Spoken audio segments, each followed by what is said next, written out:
Should be able to hear me.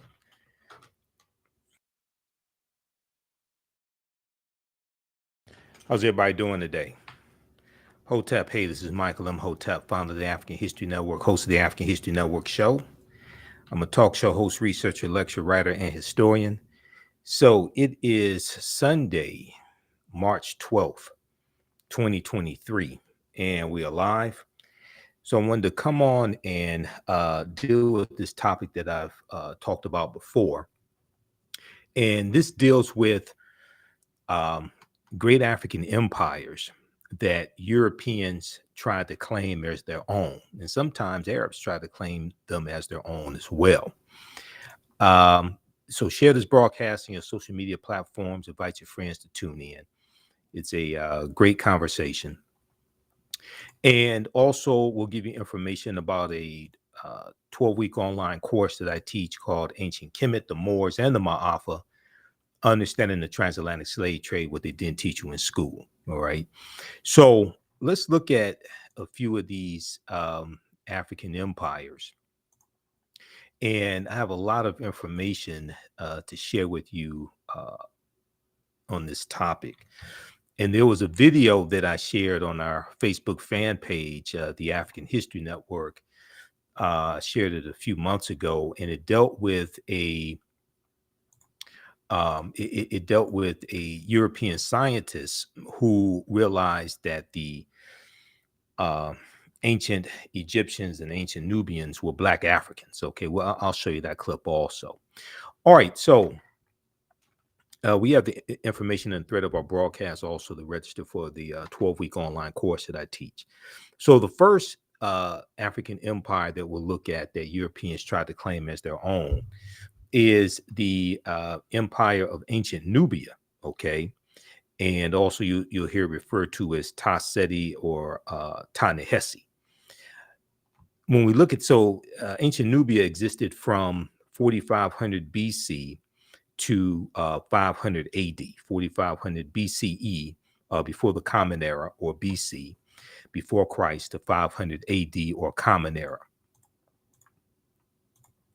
Now, ancient Nubia, or Ta Seti, also known as Kush, the region was known as Kush, was a region along the Nile River located in northern Sudan and southern Egypt. So today, the lower portion of the Sudan, the upper portion of the Sudan and the lower portion of Egypt historically was known as Nubia.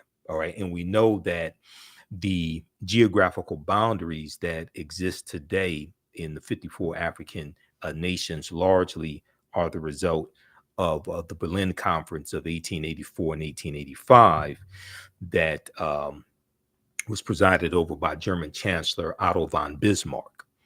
And these 14 European nations are going to carve Africa up into colonies, and they draw the geographical boundaries around the areas that had the natural resources and the mineral wealth that the respective European nations wanted. Okay, so the first monarchy, let me go back to that.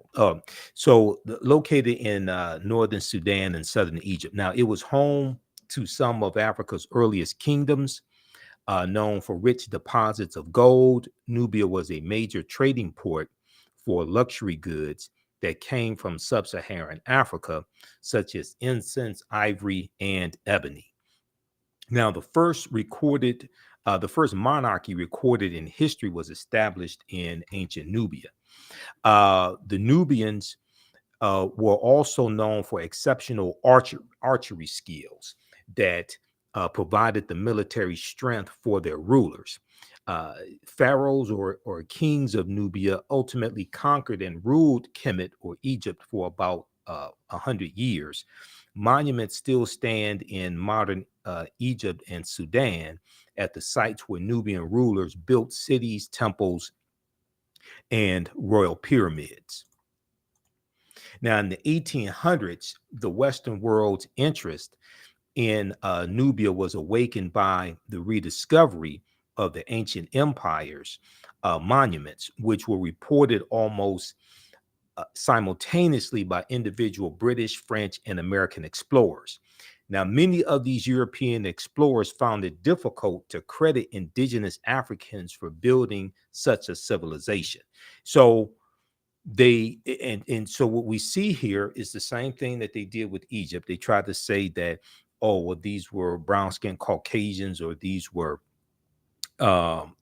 Semitic people, or these were reddish skinned Caucasians, anything except Black Africans, because they don't want to have to admit that it was Black Africans who built these ancient civilizations that Europeans tried to claim as their own, but is also Black Africans that you have enslaved in the United States, in these various European countries also, when you talk about Great Britain, France, Portugal, etc. So they don't want to have to come out and admit, it's like, well, wait a second, you have these African people enslaved, all right, but you don't want to give credit to the civilizations that people built. And we know that African people did not stay stagnant, did not stay stationary. So we migrated, and some of the migration was voluntary. Some of the migration was forced, okay, because of invasions.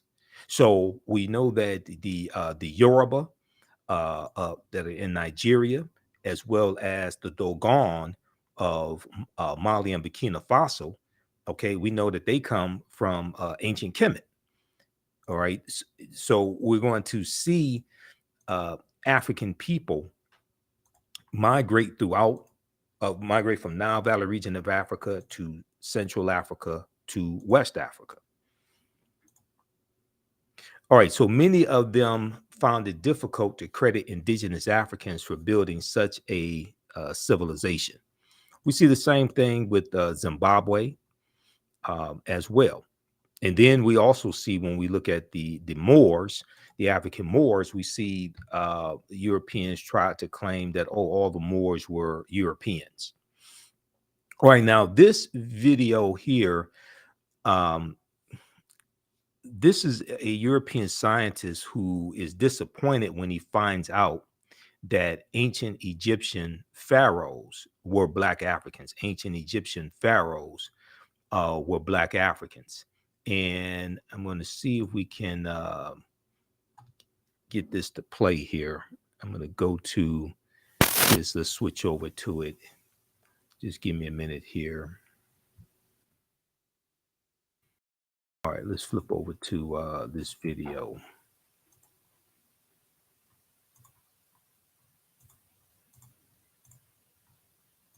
All right, let's. Nubian feature, which means that the ruling family was probably Nubian, and that was unexpected. Examining Shammai's anatomy closely, the thickness of his bones and the shape of his nasal cavity, the anthropologists think he was a Black African, likely from neighboring Nubia. A huge revelation that challenges the prevailing image of the Egyptian ruling class.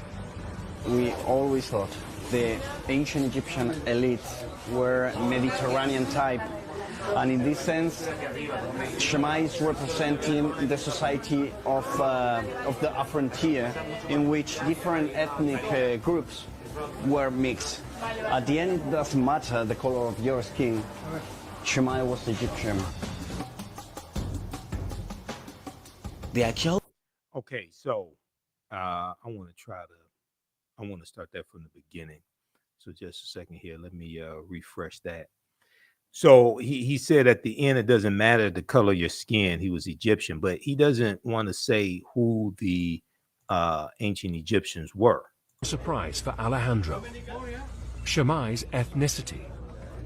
Well, they have just told me that Shammai had Nubian features, which means that the ruling family was probably Nubian, and that was unexpected.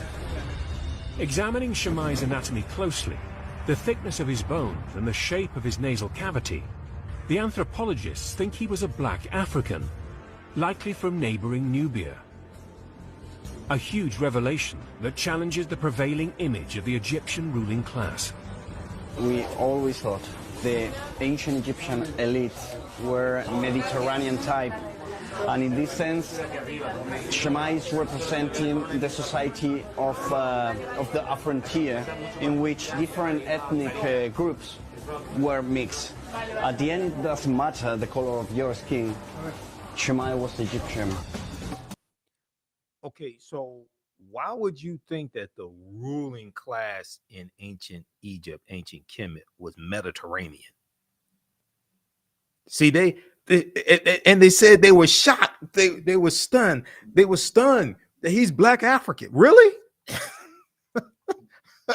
These are the type of games that they play. Okay, these are the type of games that they play, and then they're so shocked. Oh my God, these are Negroes. Oh my God, you mean like the Negroes that we enslaved and told the world were inferior, right? And never contributed anything to world civilization, never built societies, etc. We made it illegal for them to learn to read and write when they gave reading and writing and literature to world civilization. They created world civilization. Oh my God. We can't let the world know this. Okay. All right. Now, during the 1840s, German Egyptologist Carl Richard Lepsius, who lived from 1810 to 1884, asserted confidently that the Greek term Ethiopian, when referring to the ancient civilized people of Kush, did not apply to Negroes, but was used to describe reddish-skinned people closely related to the Egyptians who belonged to the Caucasian race.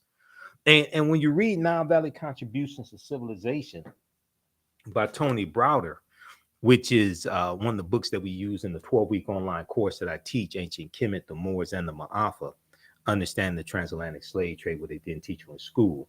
And our next class is Saturday, March 18th, okay, 2 p.m. Eastern Standard Time. Browder deals with some of the excuses that Europeans try to give to explain away the Africanity of ancient Egyptians, ancient Kemetic people, Nubians, things of this nature. Okay, they would do mental gymnastics to try to say, oh no, these were not Negroes. Okay, these were not sub-Saharan Africans. Okay, these were Mediterranean. They were Mediterranean, or they say the Greek term Ethiopian. And at one time, Ethiopia, all of Africa, at one time was referred to as Ethiopia. Okay, even when you study Greek mythology, and in high school I took a class on Greek mythology. Even when you study Greek mythology, they tell you that Zeus, who was the king of the gods in Greek mythology, they tell you Zeus came from Ethiopia. All right, so this is deep in their history, and then you look at where they get the knowledge from. When like the Greco-Roman soldiers, when they conquer ancient Kemet, they're going to learn from the ancient Egyptians, the ancient Kemetic people, and they're going to take the little bit of knowledge that they learn less than 10%. They're going to take the little bit of knowledge that they learned, they take it back to Greece and Rome, but they take it to other parts of the world. They also take it to Ireland as well. All right, let's continue. How's everybody doing? Give us a thumbs up, give us a heart, give us a like on this broadcast. All right. And in the thread of the broadcast, we have the information so you could register for the 12-week online course that I teach, Ancient Kemet, the Moors, and the Ma'afa. Understand the Transatlantic Slave Trade, what they didn't teach you in school. I teach that normally on Saturdays, 2 p.m. Eastern Standard Time. And then today, Sunday, March 12th at 4 p.m. Eastern Standard Time, we're doing a special session of my Sunday class, which is that class is Black resistance movements from the Haitian Revolution to the U.S. Civil War, Civil Rights Movement, the Black Power Movement. 1800 1968. We're doing a free class session of that course today at 4 p.m. Eastern Standard Time, because of daylight savings time is throwing my whole schedule off. So, and I have to do my radio show tonight at 9 p.m. Eastern Standard Time. So you can register for today's class, 4 p.m. Eastern Standard Time at our online school. And we'll post a link here also so you can register for that as well. Okay. But we have it here in the thread of the broadcast. All right. Let's continue here.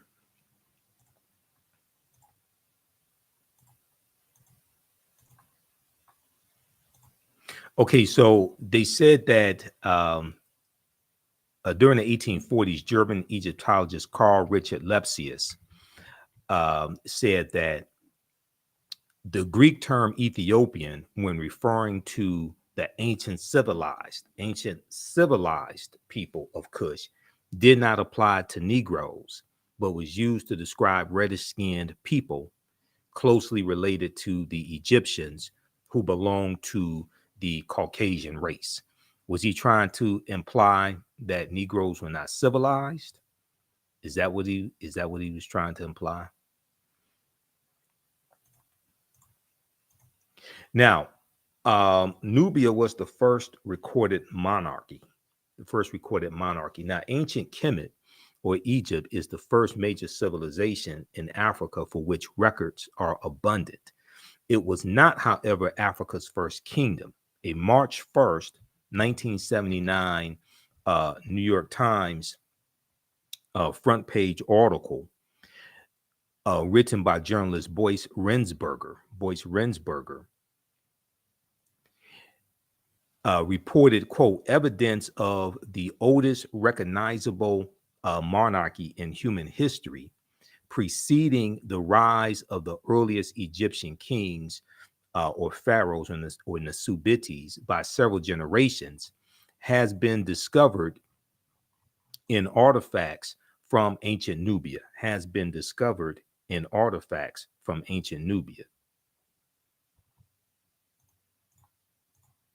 Now, the artifacts, including hundreds of fragments of pottery, stone vessels, and ceremonial objects, such as incense burners, were initially recovered from Custul, Qustul, cemetery by Keith C. Seale, Seele, a professor at the University of Chicago. Okay, now what is a monarchy?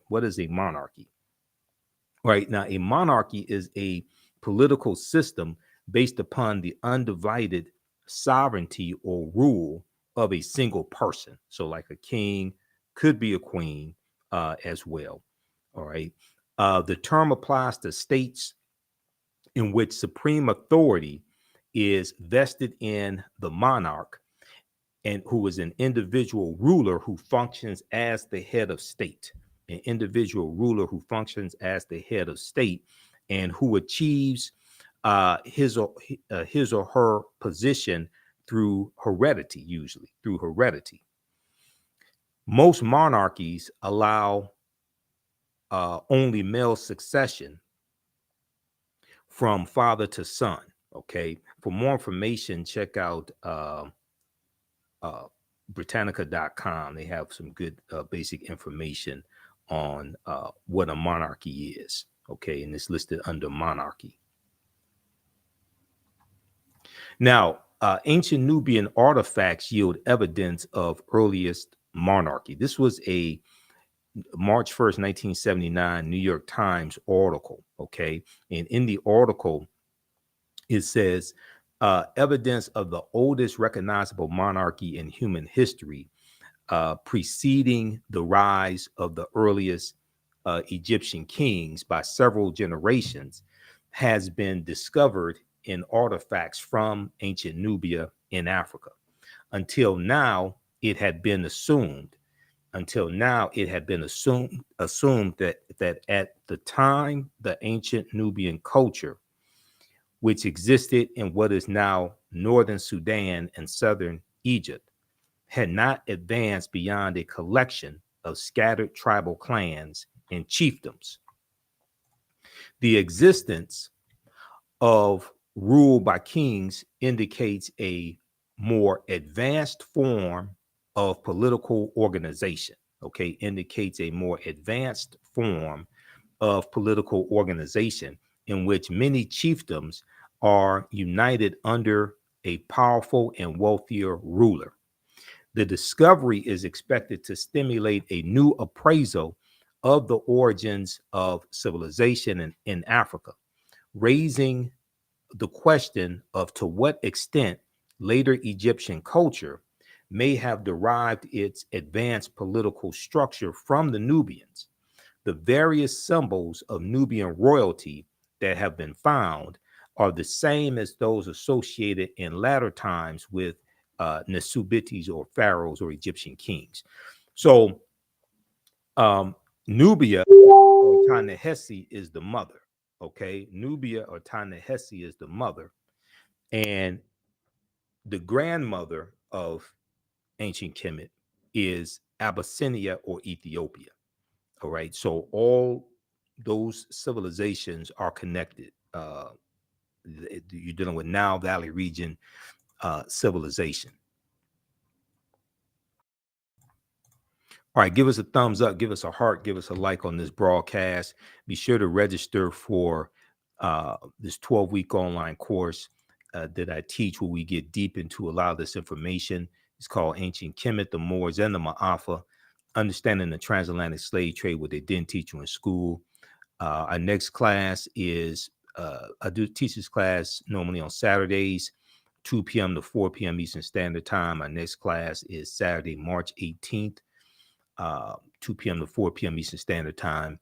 And we have the link for the class for you to register for the full 12-week online course. We have it here in the thread of the broadcast. I'll post it again as well. It's right on the homepage of our website, TheAfricanHistoryNetwork.com, TheAfricanHistoryNetwork.com. So we have information about our Sunday night radio show, 9 p.m. to 11 p.m. Eastern Standard Time. The African History Network show, PayPal, Cash App information. Then our 12-week online course. This is classes on sale, $80, regular $130. Next class is Saturday, March 18th. And you can register for it. We do the sessions live. All the sessions are archived and recorded, so you can go back and watch it anytime. Just click right here to register for full course. So if you missed our class on Saturday, May 11th, we had a great class Saturday, May 11th. As soon as you register, you can start watching that class, okay? And even a year from now, 2 years from now, you can go back and watch the entire course. So it doesn't, your access does not expire. On Sundays, normally 2 p.m. to 4 p.m. Eastern Standard Time, I teach Black resistance movements from the Haitian Revolution to the U.S. Civil War, U.S. Civil War, Civil Rights Movement, and Black Power Movement, 1800 to 1968. Okay, so our next class is going to be Sunday, March 12th. Special time, 4 p.m. to 6 p.m. Eastern Standard Time. We're starting later today because of daylight savings time. Okay, same structure for this class. You can register for that one as well. And today's class, we're going to give away a free class session. So we have the link here in the thread of the broadcast. You can register for the free class session, but you can also register for the full 12-week online course also. Okay, and we look at history chronologically from 1800 to 1968 to see what happened to us, what leads up to the Civil War taking place, what happens after slavery ends, what were the laws and policies put in place to put us where we are today, to understand where we need to go from here. So we deal with the U.S. Civil War, Reconstruction, 1865, 1877, Jim Crow era. We deal with the voter suppression tactics that were used in the South, Jim Crow era, World War I, World War II, Civil Rights Movement, Black Power Movement, and the Great Migration of 1915 to 1970. All right, so that is Black resistance movements. And when we look at this 1800 1968, that period of time, we highlight the Black resistance movements that were taking place during that period of time. And we know Black resistance movements is the 2023 annual theme for Black History Month. Okay, there's been an annual theme for Black History Month, going back to 1928. Black resistance and Black resistance movements was the 2023 annual theme for Black History Month. Okay, so I'm going to post the we're going to post the link here so you register for today's free class session also. Let me put that here. And we'll do that at 4 p.m. Eastern Standard Time today.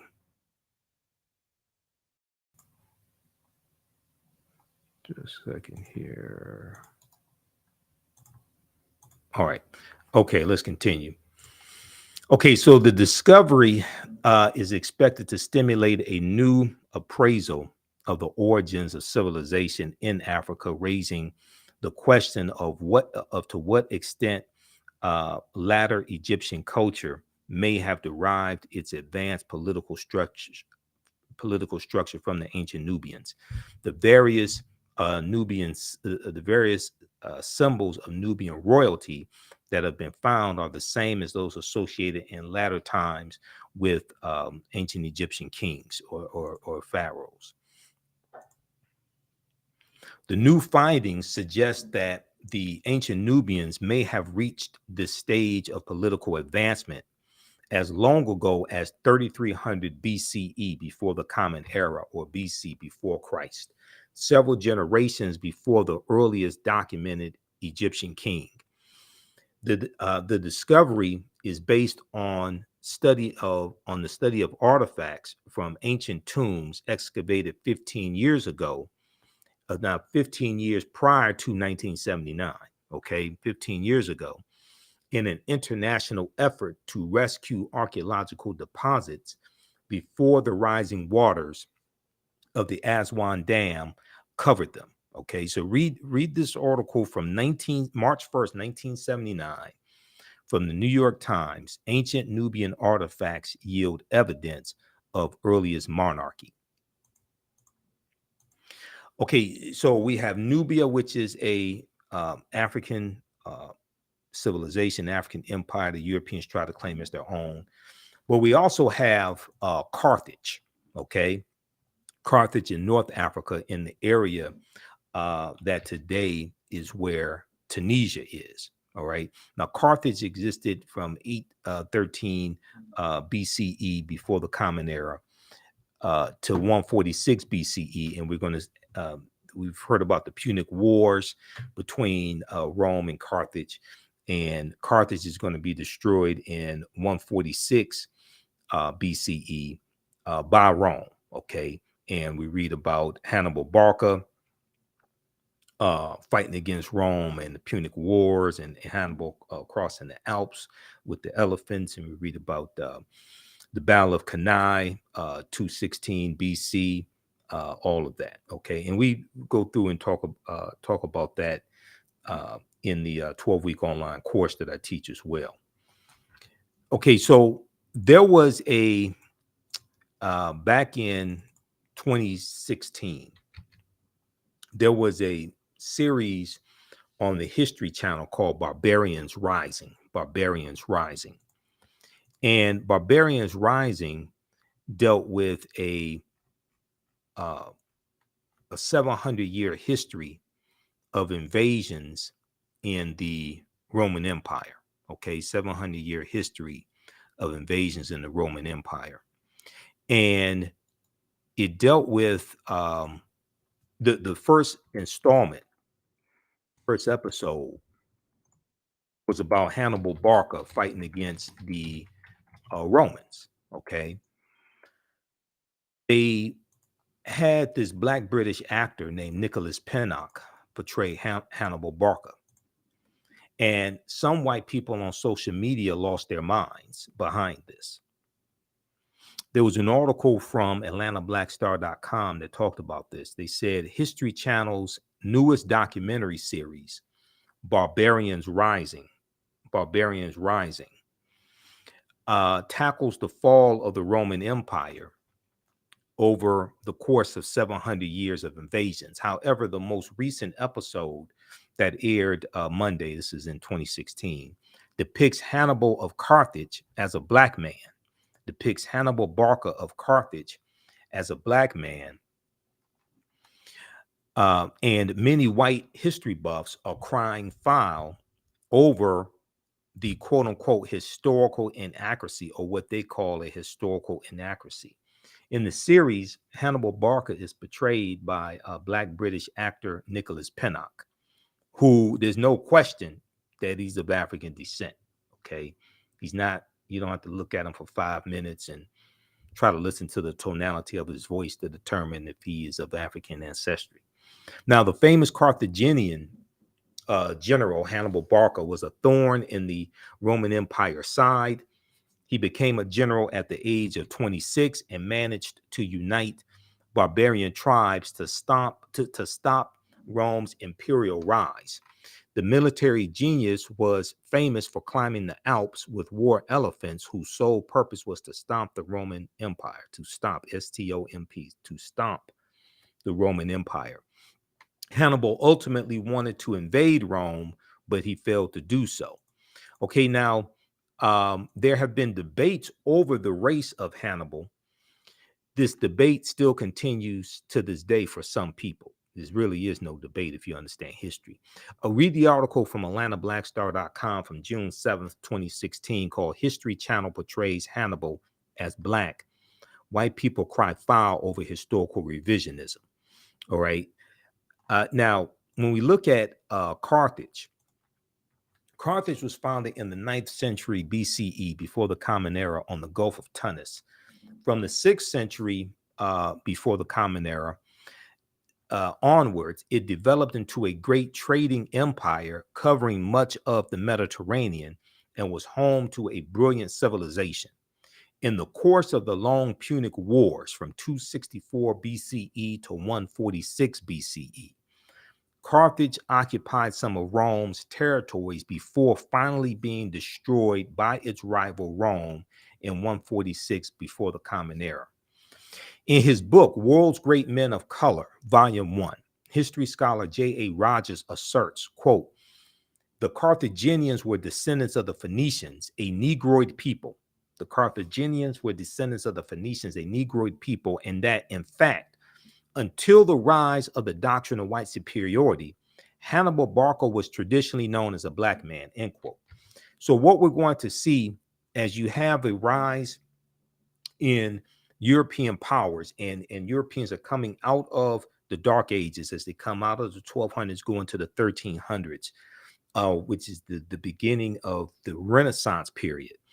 As they come out of that time and going to the 1400s and 1500s, we're going to see them conquering people's lands, especially in the 1400s. We're going to see them conquering people's lands, like with Christopher Columbus, and then we look at the Juan Ponce de Leon in the 1500s. In 1513, he comes into Florida and conquers Florida on behalf of Spain. And Europeans start to enslave people, not just African people, but also Indians, Native Americans. They start to enslave them, extract mineral wealth out of those respective nations, and they start to rebuild Europe. As you have a rise in the dominance of European powers, you also have a rise in the dominance of the European phenotype. And a lot of mythological characters get reinterpreted as European that were originally African, and some historical characters, some historical personalities also get reinterpreted, and some historical people, groups of people, get reinterpreted as European that were historically African. And we're going to see this depicted in paintings. We know that Europeans were worshiping the Black Madonna and Child for hundreds of years all throughout Europe, okay? And that comes from the worship of Asar, Aset, and Heru, who the Greeks called Osiris, Isis, and Horus, okay, known as the First Holy Trinity.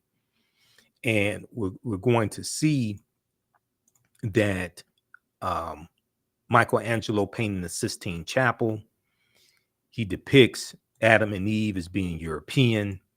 He depicts God as being European. And we're going to see, there were hundreds of images and statues of the Black Madonna and Child all throughout Europe. France probably had the most, with somewhere around 300. And we're going to see the colonization or decolorization of these African images to European as well. And there's going to be these European images that these Europeans take into foreign lands when they conquer people and force these images and force Christianity, especially white Christianity, force these upon other groups of people, especially African people. Okay, let's continue. Give us a thumbs up, give us a heart, give us a like on this broadcast. How you all like this type of information? Who still needs to register for the 12-week online course that I teach normally on Saturdays? Ancient Kemet, the Moors, and the Ma'afa. Kemet, one of the original names for Egypt. Ancient Kemet, the Moors, and the Ma'afa. Understand the transatlantic slave trade, what they didn't teach you in school. Also, be sure to register for today's free class session of Black resistance movements from the Haitian Revolution to the U.S. Civil War, Civil Rights Movement, and Black Power Movement. Okay, we're doing that class Sunday, March 12th, 4 p.m. Eastern Standard Time. Normally it's 2 p.m. Eastern Standard Time, but we're doing it at 4 p.m. Eastern Standard Time. And we have the link to register for the free class session today. We have that here in the thread of the broadcast. And we have the post on our Facebook fan page, The African History Network, and my YouTube channel, as well as my personal Facebook page, Michael Imhotep. Okay. And I'll post it here. I'm going to post it here again on the thread of the broadcast. All right, let's continue. So today, many encyclopedias classify the Carthaginians, who are descendants of the Phoenicians, and the Phoenicians were African people as well. Today, many encyclopedias classify the Carthaginians as whites or Semites, but ancient Greek and Roman eyewitness accounts paint a different picture. The indigenous peoples of Carthage were called the Afers, A-F-E-R-S. Ancient Roman poet Virgil, in his poem Mortum, M-O-R-T-U-M, speaks of a woman from the Afar, or Afro region, okay, the Afro region. He says of her, quote, "And all her figure proves her native land. Her hair was curly, thick her lips, and dark her color," end quote. Now, in Library of History book 20, XX, Roman numeral X, okay, it represents 10. In Library of History book 20, Greek historian Diodorus mentions a Greek lieutenant named Agathocles, who defeated a people in the area of present-day Tunisia who were the same hue or color as Ethiopians. The eyewitness accounts are corroborated by physical anthropology. L. Berthelon and E. Chantre, initial L and initial E. E. Chantre, both well-noted French anthropologists, documented their examination of skeletons throughout North Africa in all periods. They note that the remains of both upper and lower class individuals of ancient North Africa were representative of the Negroid race, Now, another African empire that Europeans try to claim as their own is Great Zimbabwe. Okay, Great Zimbabwe, which existed from 1220 Common Era to 1450 Common Era, or AD. AD meaning Anno Domini, in the year of our Lord. And as I've said before, and we deal with this in the classes that I teach, there's a attempt to get away from the Christian dating system of BC and AD, BC meaning before Christ. There's an attempt to get away from that. And that was largely championed by the Venerable Bede, an English monk named Bede, Bede, okay, around 8th century AD, Common Era, okay, around 8th century Common Era. So there's an attempt to get away from that and use BCE, before the Common Era, and BC, which means Common Era. All right, let's continue here.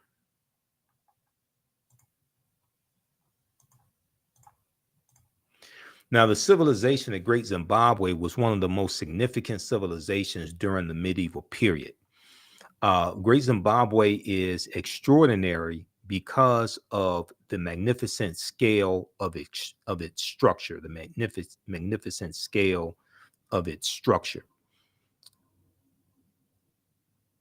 of its structures, I should say, plural. Its most striking edifice, referred to as the Great Enclosure, has walls as high as 36 feet, extending approximately 820 feet, making it the largest ancient structure south of the Sahara Desert. Now, in the 1800s, European explorers, imperialists, and colonizers were stunned by Great Zimbabwe's grandeur and cunning workmanship. Its grandeur and cunning workmanship. So they attributed the architecture to Portuguese travelers, Arabs, Chinese, Persians, or even biblical characters such as King Solomon and the Queen of Sheba, which is like really, really, really problematic.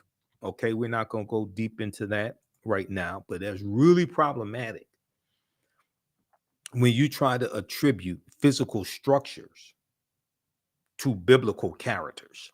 That's a huge problem there. That means like you're really desperate when you do something like that, if you know what I mean. Now, according to the Metropolitan Museum of Art, archaeological investigations conducted during the first decades of the 20th century have dismissed those attributions to the Arabs and the Chinese and the Persians and the Portuguese and things of this nature, and biblical characters, etc. According to the Metropolitan Museum of Art, archaeological investigations conducted during the first decades of the 20th century have dismissed those attributions and confirmed both the antiquity of the site and its African origins. Have confirmed both the antiquity of the site and its African origins. It was built by the ancestors of the indigenous Shona people, Shona, in the 11th century Common Era, or what the Venerable Bede called AD, long before the first Europeans ever set foot in Zimbabwe. Okay. Yet and still, this is another great African empire that Europeans tried to take the credit away from African people and give it to everybody like the Chinese and Portuguese and Arabs, etc. Okay. And when you have oppressed the people, enslaved them, and then now, and see also with the invention of the Gutenberg printing press in about the 11th century AD, mid 11th century AD, somewhere around 1046 or so, with the invention of the Gutenberg printing press, named after Johannes Gutenberg. Now, with the Gutenberg printing press being invented, now they can mass produce manuscripts. They can mass produce books. Prior to that, all the books were handwritten. Okay, but when the printing press, the Gutenberg printing press was invented about mid 11th century Common Era, Now, Europeans can mass produce the lie. They can rewrite the history and mass produce the lie.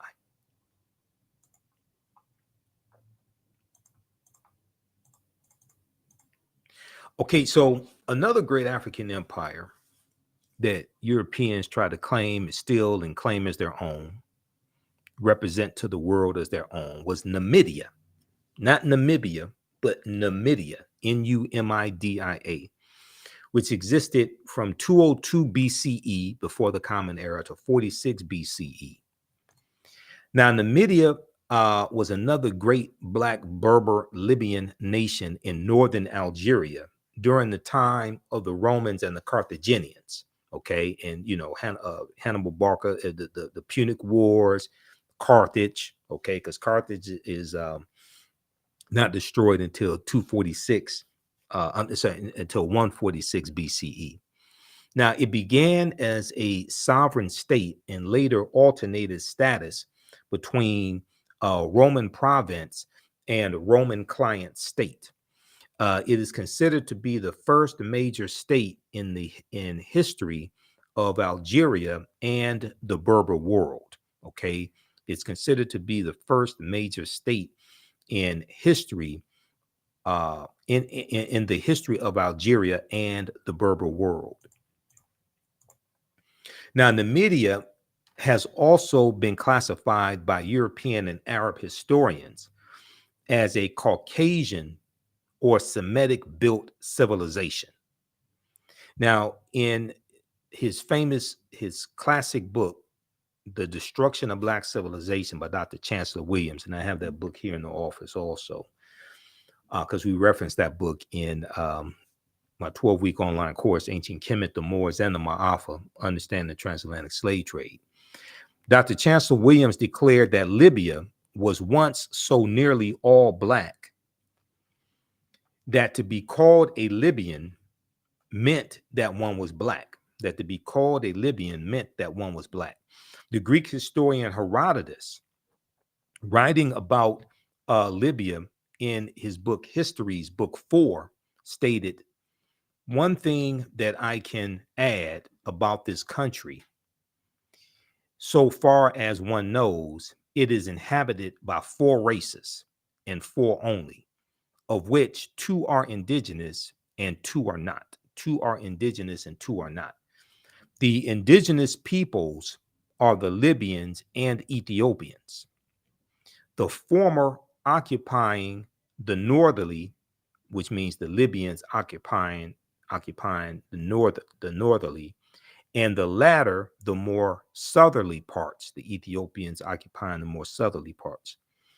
"The immigrants are the Phoenicians and the Greeks." The immigrants are the Phoenicians and the Greeks. Now, one of the most, end quote. Now, one of the most famous Berber Moors of the Roman times was Massinissa. Okay, Massinissa, Massinissa, who was the king of Numidia. You're looking at, he lived 238 BC to 148 BCE, 238 BCE to 148 BCE. And it's Massinissa who assisted the Romans against the Carthaginians during the Punic Wars. When you study the Punic Wars, and we deal with the Punic Wars in the course, we deal with Massinissa siding with the Romans against the Carthaginians, okay, to defeat the Carthaginians. Now, the coin depictions and statues of King Massinissa confirm without doubt that this great Berber leader and king of the Moors was phenotypically a Black African man with woolly hair, similar to the West African type. Suffix SYPHAX,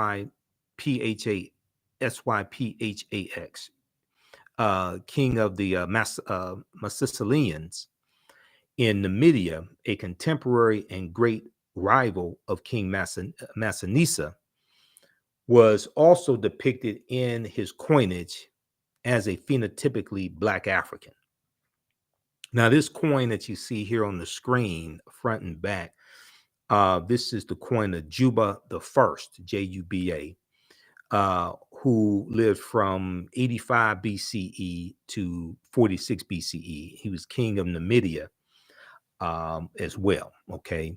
And Numidia is in present day Algeria and Tunisia in North Africa. Because once again, those geographical boundaries that we see today, those largely come from the Berlin Conference of 1884 and 1885. There's a good article dealing with the Berlin Conference. There's a good article from ThoughtCO.com. Okay. And let me pull this up here. This deals with the Berlin Conference to divide Africa. The Berlin Conference to divide Africa.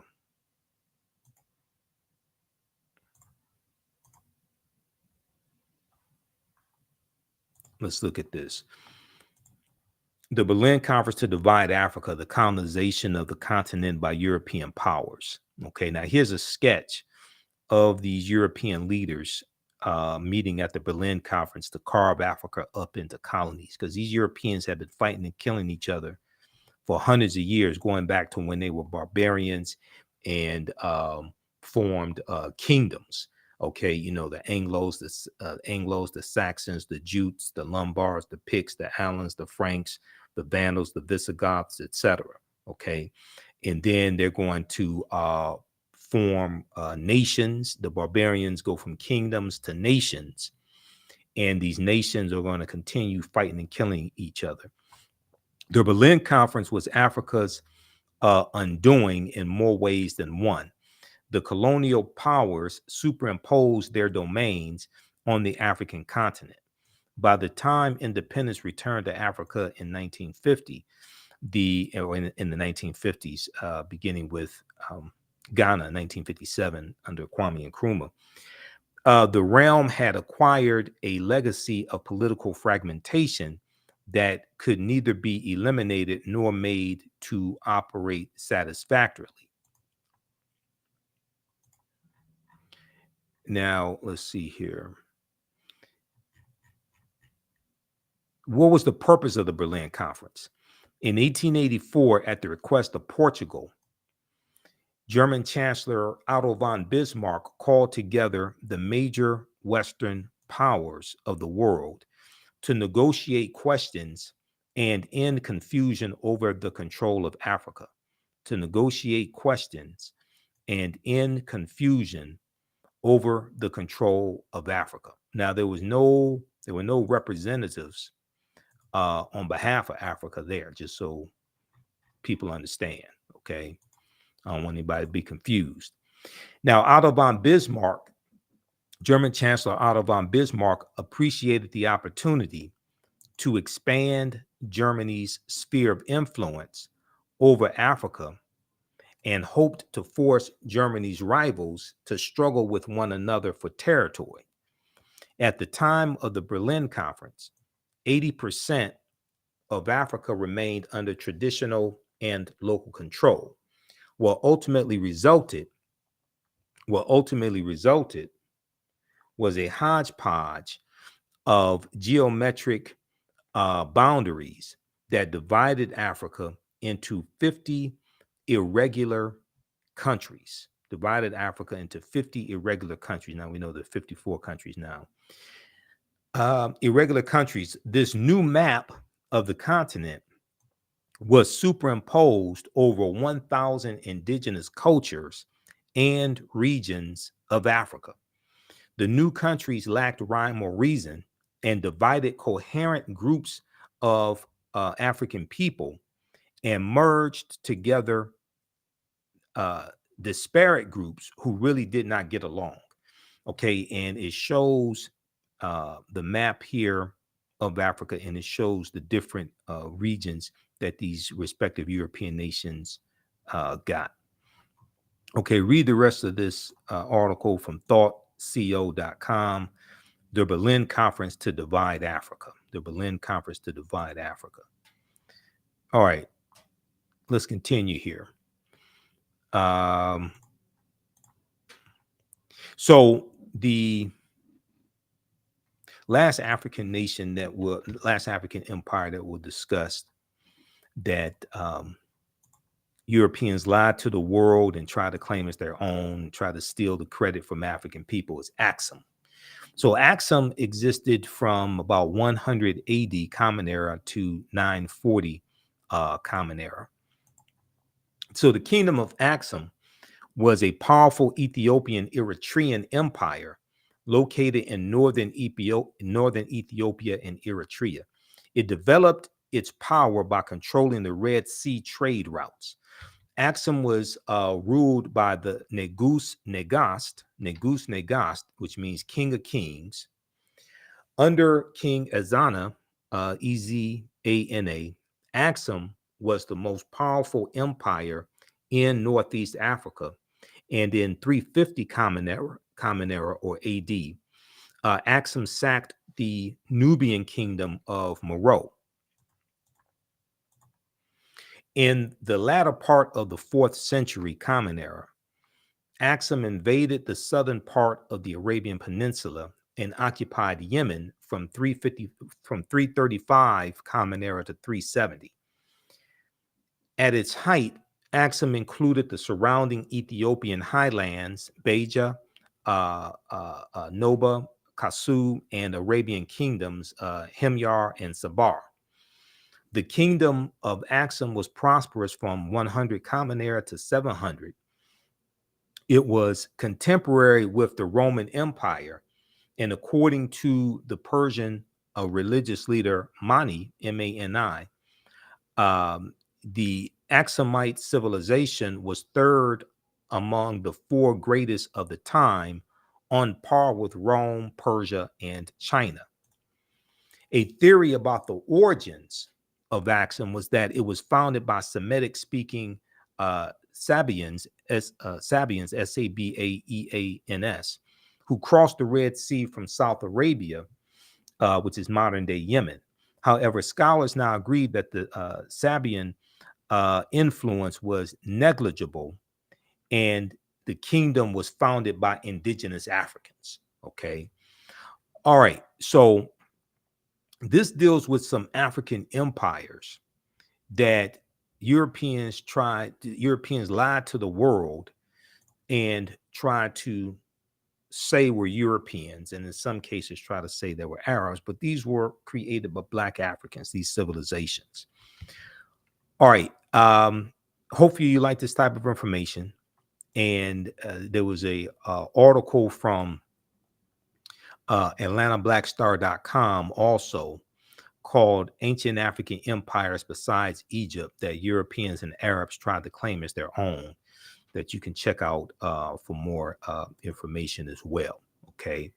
And this is just a sample of the type of information that we deal with in the 12-week online course that I teach, Ancient Kemet, the Moors, and the Ma'afa, understanding the transatlantic slave trade, what they didn't teach you in school. Okay, so we deal with thousands of years of history and what leads up to the transatlantic slave trade taking place. Okay, and when we deal with the transatlantic slave trade, we can't start studying our history in slavery. We have to deal with thousands of years of history that leads up to the transatlantic slave trade taking place. We can't start in 1619 with the Portuguese. We can't start in the 1440s.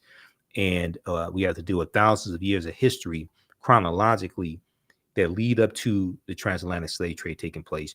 But also we have to understand the 800-year occupation of Europe by the Africans known as the Moors, who go into the Iberian Peninsula, today known as Spain and Portugal, in 711 AD and conquer. And we deal with General Tariq ibn Ziyad and what the Moors introduced into Europe and how this leads to Europe coming out of the Dark Ages. Okay, so visit our website, TheAfricanHistoryNetwork.com, TheAfricanHistoryNetwork.com to register for this 12-week online course. We have the information at our website as well.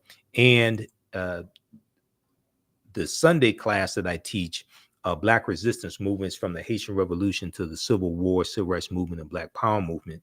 We're doing a free class session of that today, Sunday, March 12th, 4 p.m. Eastern Standard Time. So we have the link here in the thread of the broadcast, so you can register for that. We'll post it again here, and it's on our website, TheAHNShow.com. You can register for the full 12-week online course also. The class is on sale, $80. Regularly, it's regularly $130. The content is PG-13, so you can share this content with your children. These children can take the class also. But we do the sessions live. All the sessions are archived and recorded. You can go back and watch it anytime, okay? So that's a 12-week online course, Black Resistance Movements from the Haitian Revolution, the U.S. Civil War, Civil Rights Movement, and Black Power Movement, 1800 to 1968. Normally, we do that on Sundays, 2 p.m. to 4 p.m. Eastern Standard Time, but because of daylight savings time and everybody's schedule being thrown off, as well as my schedule, we're going to do that class at 4 p.m. Eastern Standard Time today. And this is the first class that I teach. We do this on Saturdays, 2 p.m. to 4 p.m. Eastern Standard Time. Ancient Kemet, the Moors, and the Ma'afa, understanding the transatlantic slave trade, what they didn't teach you in school. So the next class, next live class session for that, and these are taught at our online school. This is not on Facebook or YouTube. Is Saturday, March 18th, 2 p.m. to 4 p.m. Eastern Standard Time. Click right here to register for the full course. And as soon as you register, you can watch the class that we did Saturday, March 11th. We had a great class Saturday, March 11th. We'll post a link here. And we have a bundle pack, so you can register for both classes at a discount, $120. That's a $300 value. There's 5 free lectures you're going to get that'll be in the video library.